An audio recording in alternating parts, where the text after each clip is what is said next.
This podcast is sponsored by Talkspace. You know when you're really stressed or not feeling so great about your life or about yourself? Talking to someone who understands can really help. But who is that person? How do you find them? Where do you even start? Talkspace. Talkspace makes it easy to get the support you need. With Talkspace, you can go online, answer a few questions about your preferences, and be matched with a therapist. And because you'll meet your therapist online, you don't have to take time off work or arrange childcare. You'll meet on your schedule, wherever you feel most at ease. If you're depressed, stressed, struggling with a relationship, or if you want some counseling for you and your partner, or just need a little extra one-on-one support, Talkspace is here for you. Plus, Talkspace works with most major insurers, and most insured members have a $0 copay. No insurance? No problem. Now get $80 off of your first month with promo code SPACE80 when you go to Talkspace.com. Match with a licensed therapist today at Talkspace.com. Save $80 with code SPACE80 at Talkspace.com.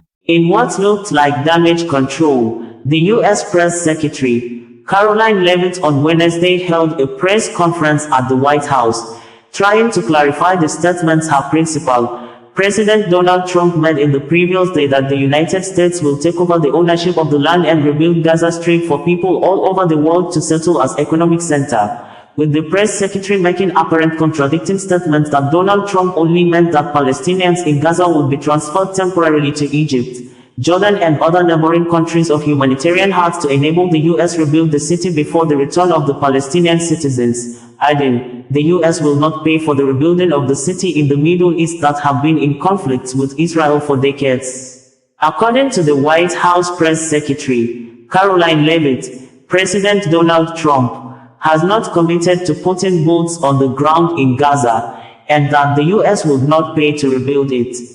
Karoline Leavitt said President Trump's historic proposal for the United States to take over Gaza shows he is an outside-of-the-box thinker, adding that insanity is doing the same thing over and over again and expecting different results. When asked by ABC News reporter Mary Bruce if President Trump would remove Palestinians from Gaza by force, Karoline Leavitt said that Trump is prepared to rebuild Gaza for Palestinians and all people in the region, peace-loving people who want real economic development. In a related development, the White House press secretary, Karoline Leavitt, said that 461 illegal immigrants, out of more than 8,000 that have been arrested, have been released from federal custody for several reasons, including lack of detention availability. Since Tuesday, U.S. officials have continued to defend President Donald Trump's plans that Palestinians in war-shattered Gaza should relocate to neighboring countries, saying the president was trying to look at the problem realistically, not imposing a solution. Some of the officials stressed that the U.S. wants to work with its Arab partners and Israel to come up with creative solutions to the challenge. 5 Arab foreign ministers and a senior Palestinian official sent a joint letter to U.S. Secretary of State Marco Rubio on Monday, opposing plans to displace Palestinians from Gaza, according to local media. Trump said the U.S. will be responsible for dismantling all of the dangerous, unexploded bombs and other weapons on the site, level the destroyed buildings and create economic development in the area. When asked who he envisions living in Gaza after it is rebuilt, Trump said, the world's people, including Palestinians. Local media reported on Wednesday that the White House faced backlash from U.S. lawmakers and allies who did not support the proposal, many saying Palestinians should be allowed to stay on their land and that it would make tensions in the region worse. Defense Secretary Pete Hegseth told reporters before his own meeting with Netanyahu that the president was willing to think outside the box, look for new and unique, dynamic ways to solve problems that have felt like they were intractable. We had earlier reported that, on Tuesday, President Donald Trump of the United States, U.S. apparently passed across 2 interesting messages during the press conference held at the White House with the visiting Israel Prime Minister, Benjamin Netanyahu, saying at first that Gaza is a symbol of death and destruction, where the people who have been living in the Gaza Strip were living in a miserable existence. Hence, once revealed, the people who have fought to keep the Gaza city shouldn't occupy the place again, calling on Egypt, Jordan and other countries of interest to build new domains or new settlements in the neighboring countries for the 1.8 million Palestinians that will be transferred out of Gaza. And by second statement, Trump said US will take over the ownership of the land, rebuild and make Gaza an economic center for people from different parts of the world, including Palestinians, to occupy. On Gaza, the president has spent basically his entire public career criticizing foreign entanglements, nation building, sending American troops to fight abroad, particularly in the Middle East. This plan seems like it could ultimately involve all of those things.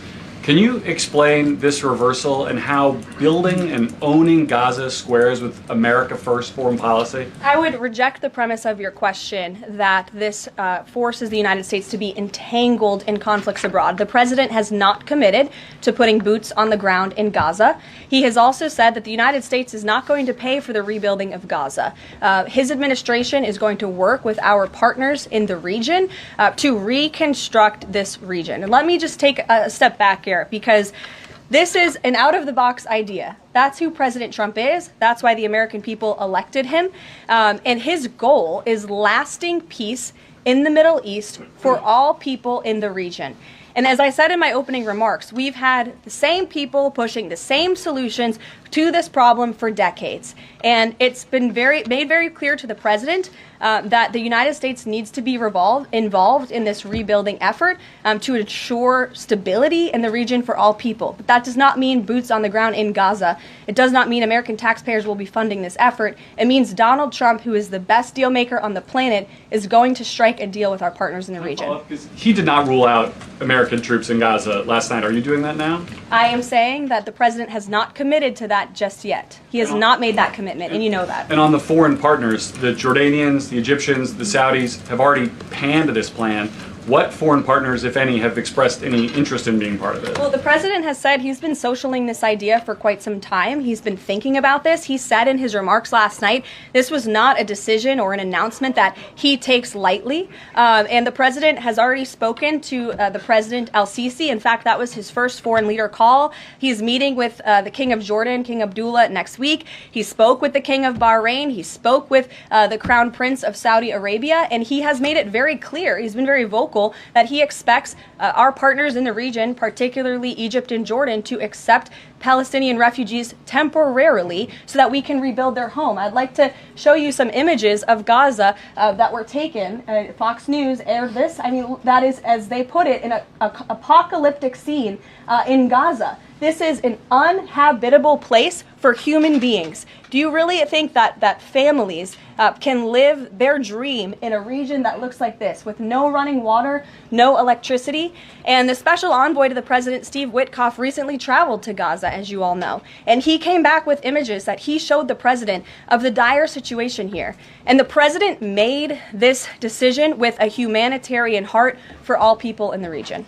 The president and you here again today have made clear, given the devastation, you think Palestinians have no choice but to leave Gaza and go elsewhere. But Palestinians say this is their home. They don't want to go. The president last night said he's willing to use the military if necessary. Is the U.S. prepared to remove Palestinians from Gaza by force?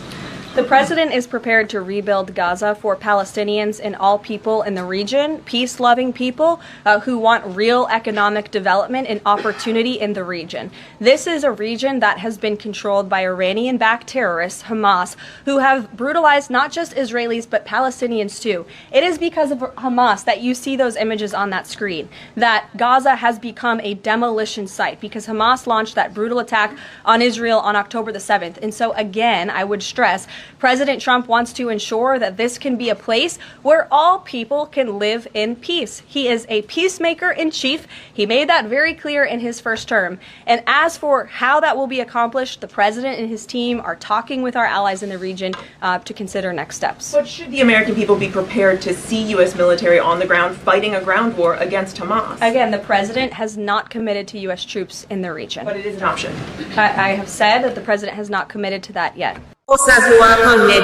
bringing you the news in a more digital way. This podcast is sponsored by Talkspace. You know when you're really stressed or not feeling so great about your life or about yourself? Talking to someone who understands can really help. But who is that person? How do you find them? Where do you even start? Talkspace. Talkspace makes it easy to get the support you need. With Talkspace, you can go online, answer a few questions about your preferences, and be matched with a therapist. And because you'll meet your therapist online, you don't have to take time off work or arrange childcare. You'll meet on your schedule, wherever you feel most at ease. If you're depressed, stressed, struggling with a relationship, or if you want some counseling for you and your partner, or just need a little extra one-on-one support, Talkspace is here for you. Plus, Talkspace works with most major insurers, and most insured members have a $0 copay. No insurance? No problem. Now get $80 off of your first month with promo code SPACE80 when you go to Talkspace.com. Match with a licensed therapist today at Talkspace.com. Save $80 with code SPACE80 at Talkspace.com.